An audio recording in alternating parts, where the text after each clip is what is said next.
අයිබෝවන් සුබ දවසක් සියලුම දෙනාට. අදත් ඇග්‍රිබිස් YouTube channel එක ඔස්සේ අපි අලුත් වීඩියෝ එකක් කරගෙන යනවා. විශේෂයෙන්ම දවසේ අපි කතා කරන්න බලාපොරොත්තු වෙන්නේ මේ වන විට ඇතුළමින් පවතින මේ අධික වර්ෂාපතන තත්ත්වය ලංකාවේ කෘෂිකාර්මික පද්ධතිය වෙනුවෙන් කොහොම බලපෑමක් එල්ල කරයිද කියන එක. ඉතින් අපි දන්නවා මේ වර්ෂාපතන තත්ත්වය ක්‍රමානුකූලව දැඩි වෙමින් පවතිනවා. මේක මේ සතියේ 28 දක්වා පැවතිලා ක්‍රමානුකූලව අඩු වෙන බවක් තමයි දත්ත වාර්තා අධ්‍යයනය කිරීමේදී අපිට පේන්නේ. ඉතින් කෙසේ වෙතත් ඉතින් අපි බලන්න ඕනේ මේකේ සිදුවෙන්න පුළුවන් ඩැමේජ් එක මොකක්ද, මේකේ ඇති වෙන්න පුළුවන් බලපෑම මොකක්ද කියන කාරණය. ඉතින් අපි දන්නවා මේ අධික වර්ෂාපතන තත්ත්වය ප්‍රධාන වශයෙන්ම ඇති වුණේ නැගෙනහිර පළාත ආශ්‍රිතව තමයි ඇති වෙමින් පැවතුනේ. ඊට පස්සේ මේ ක්‍රමානුකූලව පොළොන්නරුව දක්වා ඇවිල්ලා ඊට පස්සේ මධ්‍යම පළාත මේ විශේෂයෙන්ම නුවරඑළිය බදුල්ල දක්වා ඇවිල්ලා ක්‍රමානුකූලව ඒක කුරුණෑගල ඊට පස්සේ ක්‍රමානුකූලව උතුර දක්වා විහිදෙමින් පවතින තත්ත්වයක් තමයි තියෙන්නේ. ඉතින් අධ්‍යයනය කරලා බැලුවොත් ප්‍රධාන වශයෙන් ලංකාවේ තියෙන කෘෂි කලාප සඳහා කරලා තියෙන බලපෑම මොකක්ද කියලා. ප්‍රධාන වශයෙන් ඔබ දන්නවා නැගෙනහිර කලාපයේ වර්ෂාපතනය ඇති වෙන අවස්ථාව වෙනකොට මූලික බිම් සැකස් කිරීම අවසන් නදියරේ තිබ්බේ මූලික සමහර ඉඩම් උපවිය තිබ්බා. පළවෙනි පොහොර මුරේ දාන අවස්ථාව වගේ අවස්ථාවක් තිබ්බා. ඉතින් මේ නිසා සමහර වෙලාවට වැඩි පිරිසකට කුඹුරු වලට යම්කිසි හානි තත්ත්වයක් ඇතිවීමේ හැකියාව තියෙනවා. ඉතින් ඒ නිසා ගොඩක් වෙලාවට ඔවුන්ට සිදුවේවි නැවත වතාවක් වී වැපරීමේ සඳහා යම්කිසි අවස්ථාවක් ඉදිරි කාලයේදී එන්න පුළුවන්, විශේෂයෙන්ම නැගෙනහිර කලාපයේ බීගව ජනතාවට.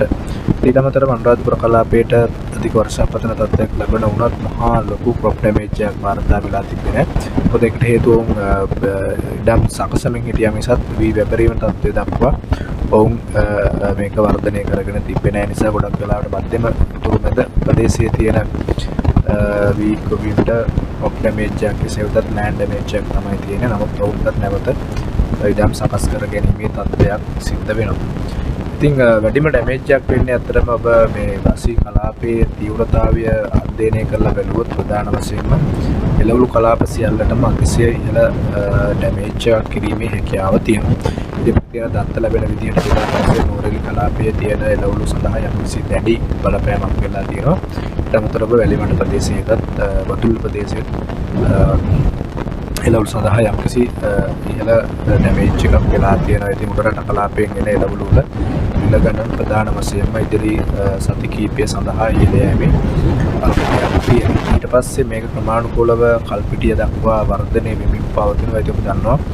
කල්පිටිය කියලා කියන්නේ ප්‍රධාන වශයෙන්ම ප්‍රධානම එළවලු කලාපයක් කල්පිටිය කියලා කියන්නේ. ඉතින් කල්පිටියටත් මේ ඩැමේජ් එක ආවොත් උඩරටට සිදුවෙන ඩැමේජ් එකට වඩා ඉතා විශාල ඩැමේජ් එකක් සිද්ධ වෙනවා. මොකද දන්නවා කල්පිටිය වගා කිරීම සිද්ධ කරන්නේ වැලි දාසිත වැලි පසක් එක තමයි වගා කිරීම සිද්ධ වෙන්නේ. ඉතින් වතුර මට්ටම ඉහළ යෑමක් සිද්ධ වුණොත් කොට ටේබල් එක ඇතුලේ සාමාන්‍යයෙන් සිදුවෙන ක්‍රොප් ඩැමේජ් එක සම්පූර්ණ ඩැමේජ් එකක් විදියට සිද්ධ වෙනවා. ප්‍රධාන වශයෙන් මේ සැලිනිටි එකේ බලපෑමත් එක්ක. ඉතින් එහෙම වුණොත් කල්පිටියේ ක්‍රොප් ඩැමේජ් එකක් ආවොත් තවත් ලොකු හානියක් සිද්ධ වෙන්න පුළුවන්. ඊට අමතරව මේක ප්‍රමාණිකව උතුරු ප්‍රදේශයේ දක්වා ගියොත් උතුරු කලාපයේ තියෙන එළවලු සඳහා යම්කිසි ඩැමේජ් එකක් වෙන්න පුළුවන්. ඒ නිසා සමස්ත රටේ තියෙන ප්‍රධාන එළවලු කලාප හතරටම ඍජු බලපෑමක් මේ වැස්සෙන් සිද්ධ වෙනවා. ඉතින් ඒ නිසා ගොඩක් වෙලාවට එළවලු මිල දෙගුණයක් වීම තුන්ගුණයක් වීම කියන එක කල්පනය කිරීමේ හැකියාවක් තියෙනවා මේ වැස්සේ සිදුවෙන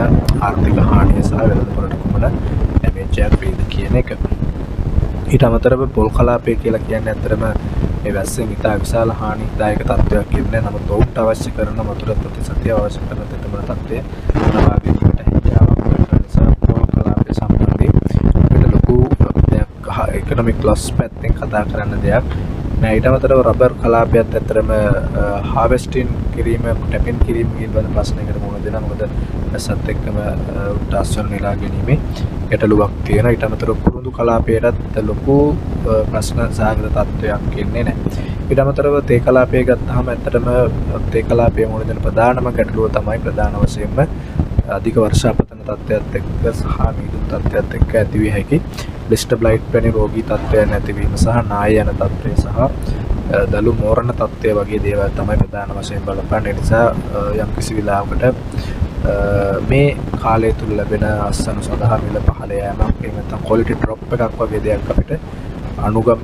අනුමාන කිරීමේ හැකියාවක් තියෙනවා. නමුත් මේක සෙනසුරාදායෙන් පස්සේ නිවැරදි තත්ත්වයටපත් වේවි. ඉතින් මේක තමයි ඇත්තටම මේ වෙන විට මේ ඇතිවෙමින් පවතින සුළු කුණාටි තත්ත්වයේ ආර්ථික බලපෑම පිළිබඳ අපි කතා කරේ. ප්‍රධාන වශයෙන් පැඩි එහෙම නැත්නම් වී කලාපය සහ එළවලු කලාපයට ඉතා ඍජු බලපෑමක් ලක් වේවි. ප්‍රධාන වශයෙන් නැවත වකතාවක් බිම් සකස් කිරීම සහ වැපරීම කිරීමට සිදු වෙන වී ගොවීන්ට සහ එළවලු ගොවීන්ට සමස්ත ලොකු ඩැමේජ් එකක් සමස්ත වශයෙන් සිද්ධ වෙලා තියෙනවා. ඉතින් ප්‍රධාන කලාපවල සිටින ගොවීන්ට ලොකු ඩැමේජ් එකක් පිළිබඳ අපිට වාර්තා වෙන්නේ නැහැ. සහ මේක ප්‍රමාණිකව ඉන්දියාව දක්වා ප්‍රධාන පිළිවෙල සිද්ධ වෙන්නේ.